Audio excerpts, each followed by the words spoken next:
Let's go. Here. Oh, oh, oh, oh. Get out. Yes.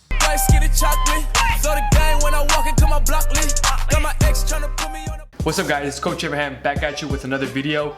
In today's video, we're gonna start a new series where I'm gonna not only show you what I'm going through with my athletes, but also explain why I'm doing the exercises that we're doing with them.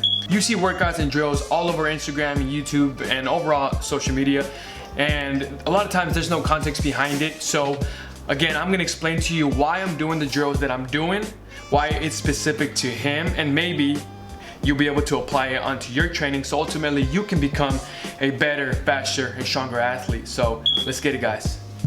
My athlete is 11 years old and I'd consider him pretty advanced for his age, as I have been working with him for a year now and have progressed him a lot. Many of the drills I do with him are hard even for a beginner high school athlete.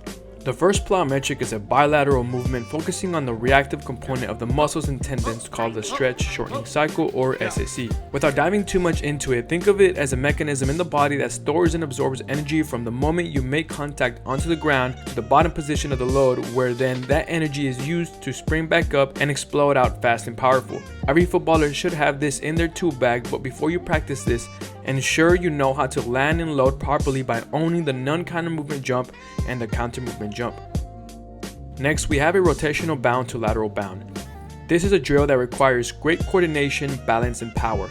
One of the biggest weaknesses I see players not be able to do is decelerate and go to a complete halt when sticking the landing. In this drill, as you land, momentum is trying to carry you in one direction, and it is your job to decelerate fast and stand still. I'll have him hold that position for a second or two before we move on to the next rep to ensure we lock the landing in. If you find yourself falling or not able to get low enough, you might want to try going less distance. This change of directional drill is a moneymaker from a cutting standpoint and helping you be more explosive. It's essential that you decelerate and use momentum to your advantage when cutting, as this will make a huge difference in your agility quickness. The way to use momentum is to position your body into a leaning angle to the direction you are sprinting to. In this case, this is a 180-degree cut, so we have to make sure he decelerates fast and leans in the opposite direction by the time he makes the cut. He has a great foundation for being so young, and with that said, the next thing I have to work with him is his first step. As you can see in his first step, he is stepping backwards, which is not what you want to see for any athlete, which is going to take away from his acceleration ability. So you got to make sure that he is leaning forward. And the way to fix that has a lot to do with the way he's setting up his shins. For example, instead of them pointing in a vertical fashion, they need to be slanting and pointing in the direction he's going to be sprinting. Of course, there are a couple of things that we can try, like maybe going onto some falling sprints, which always seems to work. And I don't have it here, but we have been working on it and he's doing much better now. And that's going to be it for this video.